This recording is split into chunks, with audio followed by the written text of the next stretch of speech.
កម្ពុជាយកចិត្តទុកដាក់ខ្ពស់លើសុខទុក្ខយោធិនខ្មែរទាំង18រូបដែលកំពុងស្ថិតក្រោមការคุ้មគ្រងរបស់ថៃនិងជំរុញឲ្យថៃដោះលែងតាមការសន្យារបស់ខ្លួនឯកឧត្តមទេសរដ្ឋមន្ត្រីទីខូចអនុប្រធានទី1អាជ្ញាធរមានកម្ពុជាបានស្នើឲ្យកាកបាទក្រហមអន្តរជាតិ ICRC បន្តតាមដានសុខទុក្ខរបស់វីរៈកងទ័ពកម្ពុជាទាំង18រូបនិងជំរុញឲ្យថៃដោះលែងយោធិនកម្ពុជាទាំងអស់ការលើកឡើងនេះធ្វើឡើងកាលពីថ្ងៃទី1ខែធ្នូឆ្នាំ2025អំឡុងពេលនៃជំនួបពិភាក្សាការងាររវាងឯកឧត្តមនិងលោក Chelis Khabania អនុប្រធានអង្គការកាកបាទក្រហមអន្តរជាតិ ICRC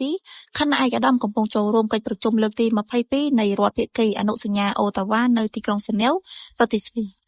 ឯកឧត្តមទេសរដ្ឋមន្ត្រីបានថ្លែងអំណរអគុណដល់អង្គការកាកបាទក្រហមអន្តរជាតិដែលបានផ្ដល់កិច្ចសហការនិងគាំទ្រដល់កម្ពុជាក្នុងការទាមទារឲ្យដោះលែងវីរៈកងទ័ពកម្ពុជាទាំង18រូបដែលត្រូវបានចាប់ខ្លួននិងដាក់ឲ្យស្ថិតក្រោមការคุ้មគ្រងដោយធុងច្បាប់របស់យោធាថៃ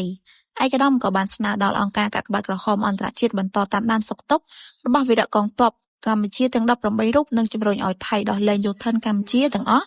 ឲ្យបានឆាប់រហ័សជាទីបំផុតដើម្បីពួកគាត់អាចត្រឡប់មកជួបជុំគ្រួសារវិញប្រកបដោយសុវត្ថិភាពជាការឆ្លើយតបលោក Chelis Khabania បានលើកឡើងថាអង្គការកាកបាទក្រហមអន្តរជាតិនឹងបន្តតាមដានសុខទុក្ខរបស់វីរៈកងទ័ពកម្ពុជានិងសន្យាធ្វើការជាបន្តចំពោះបញ្ហានេះជាមួយគ្រប់ភាគីពាក់ព័ន្ធ